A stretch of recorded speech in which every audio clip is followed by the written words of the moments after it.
श्लोक में कहते हैं तो सर्वत्र वह देखेंगे कि ये सब कुछ में मैं ही विद्यमान हूँ।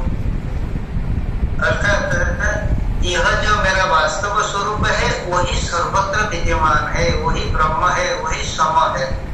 तो सामने में वो और किसी ज्ञानी महापुरुष को देखेगा अथवा कहीं गाय को देखेगा, हाथी को देखेगा, कुत्ता को देखेगा, चांडाल को देखेगा, सर्वत्र मानेगा कि ये मेरा ही स्वरूप है।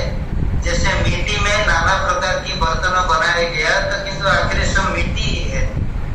कुंभकार को फुला घड़ा बनाने वाले को सर्वत्र मिट्टी दिखेगा, हमको तो अलग अलग दिखेंगे।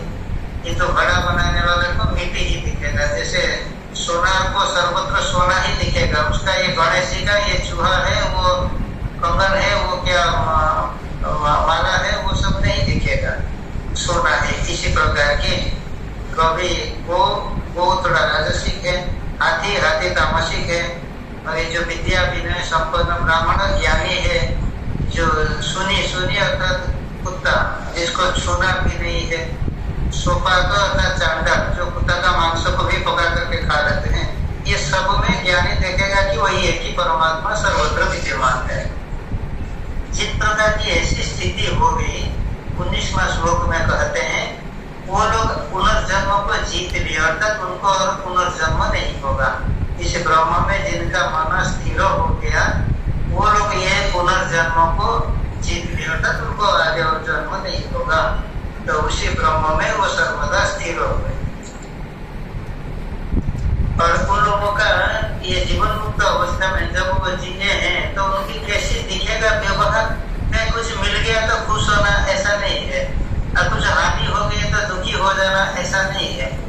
कहीं से कुछ भय हो जाना, उद्वेग हो जाना, पैनिक अंग्रेजी में कहते हैं, वो सब उनको नहीं होगा। कहता हाँ गया, हाँ ठीक है गया, आया हाँ ठीक है आया।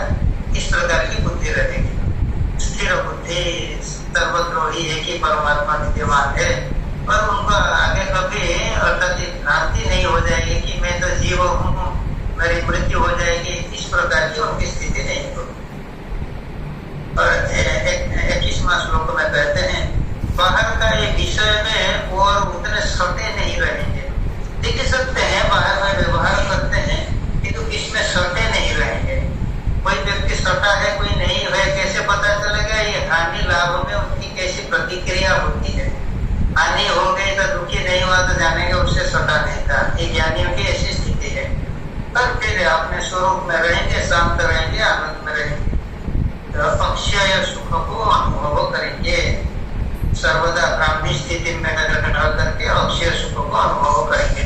ये सब शब्द है, अभी लगेगा कि ये सब कोई आसमान का शब्द है, वास्तविक ऐसा नहीं है। जो भी आप लोगों में उद्यम करेगा कि अपना इंद्रियों को बाह्य विषय में न ले, इस स्थिति को अनुभव कर सकता है, आराम से कर सकता है। सुबह उठ करके अगर चित्त थोड़ा शांत होता है, देखिए केवल मैं अगर बुद्धि अन्य विषय नहीं लाता है तो यह अनुभव करना इतना कठिन